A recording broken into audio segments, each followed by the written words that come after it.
عزیزان گرامی کچھ ایسے لوگ بھی تھے جو ایسے نعرے بازی کرتے تھے. حضرت علیہ السلام کے پاس آئے, یا علی ہمیں جہاد کرنے کا بڑا شوق ہے.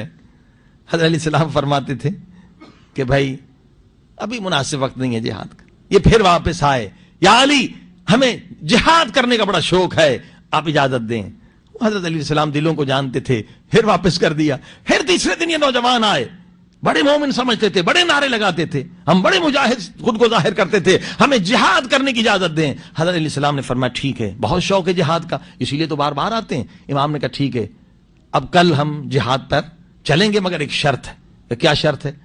اب جو ان کا لیڈر تھا اس کی تازی شادی ہوئی تھی. حضرت علیہ السلام نے فرمایا کل تم سب سر کے بال منڈا کے لاؤ, یعنی گنجے ہو کر آؤ.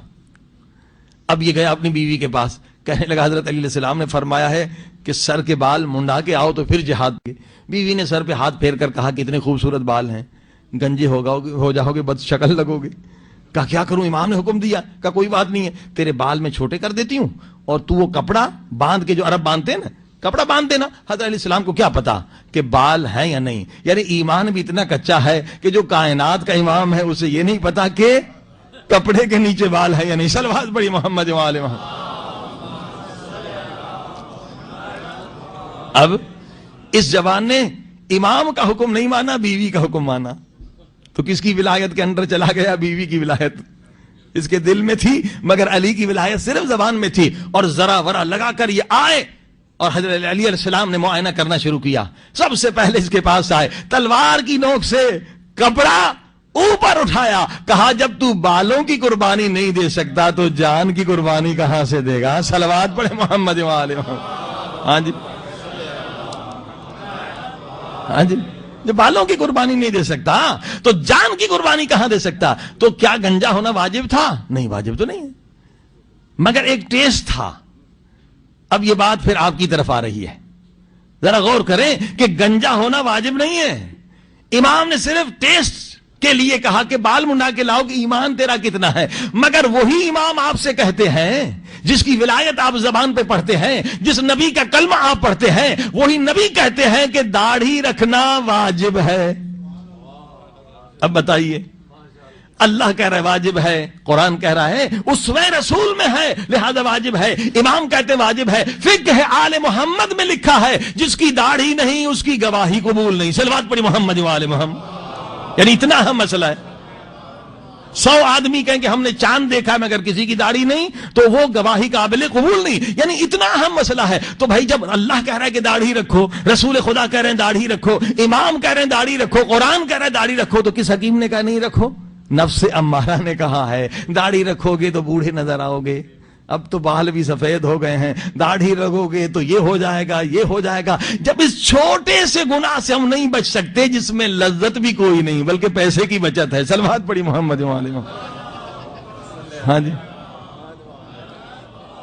تو بڑے بڑے گناہوں سے ہم کیسے بچیں گے؟ یہ جنگ ہے نا. نفس کہتا نہیں خوبصورت نہیں لگو گے, یہ لگو گے, سارے بہانے نفس کے ہیں. بھئی جب اللہ نے حکم دے دیا بس بات ختم ہے. جب امام نے حکم دے دیا بس, جب فقہ نے کہہ دیا تو واجب ہے تو واجب ہے. عزیزان گرامی دیکھ رہے, اب ولایت ولایت یعنی حکومت کو ماننا. اسی طرح سے اگر کوئی بیوی, اگر کوئی خاتون ہے, اگر کوئی مومنہ کہتی میں امام علی کو مانتی ہوں, بی بی فاطمہ زہرا کو مانتی ہوں, اور سر پہ حجاب کرتی نہیں, دوپٹہ صحیح رکھتی نہیں. صلوات پڑھی محمد و آل محمد. تو وہ بھی زبانی نعرے لگا رہی ہے, آئیڈیل اس کا کوئی اور ہے. بی بی فاطمہ زہرا سلام اللہ علیہا کو جس نے آئیڈیل نہیں بنایا. ہاں جی, چلیے داڑھی اور حجاب کا بڑا فرق ہے. اگر آپ داڑھی رکھیں گے ٹھیک ہے, آپ گناہ سے بچ گئے, مگر یہ نہیں کہ آپ کو ہمیشہ ثواب ملا جائے. اللہ نے خواتین کو زیادہ انعام دیا ہے. اگر خاتون نامحرم کے سامنے حجاب میں رہے, جتنی دیر وہ حجاب میں رہے اتنی دیر اس کا وقت عبادت میں لکھا جاتا. آپ داڑھی رکھیں تو بس ایک حرام سے بچے, عبادت کوئی نہیں. صلوات پڑھی محمد و آل محمد. یہ اور زیادہ ان کے لیے فائدہ ہے. مثلا دیور گھر میں وہ بھی نامحرم ہے. یعنی اب یہ بہت سارے لوگوں کو یہ بھی پتہ نہیں کہ نامحرم کون ہے. یعنی جب لڑکی بالغ تھی نا, جس سے شادی ہو سکتی تھی وہ نامحرم ہے. جس سے شادی اصلاً ہو ہی نہیں سکتی, یعنی شادی سے پہلے, تو وہ جو ہے جن سے شادی نہیں ہو سکتی اس سے، یہ چچا ہے ماموں، اس سے حجاب نہیں کرنا بھائی. جن جن سے شادی ہو سکتی ہے ان سے حجاب جو ہے واجب ہے. تو جتنی دیر خاتون حجاب میں رہے گی تو کیا ہوگا، وہ ٹائم عبادت میں لکھا جائے گا. اور حجاب واجب کوئی مشکل نہیں ہے. بالوں کو چھپائے، ڈھیلا لباس ہو، ہاتھوں کو ظاہر کر سکتی ہے، چہرے کو ظاہر کر سکتی ہے. البتہ اکثر علماء کہتے پاؤں پر بھی جراب ہونا چاہیے. اب آپ نے دیکھا بس اتنی سی زحمت ہوگی، اگر 5 گھنٹے وہ حجاب میں رہتی ہے، جاب کرنے جاتی ہے، حجاب میں رہتی ہے، تو کیا ہوگا، وہ 5 گھنٹے اس کا عبادت میں لکھا جائے گا. صلوات پڑھی محمد وال.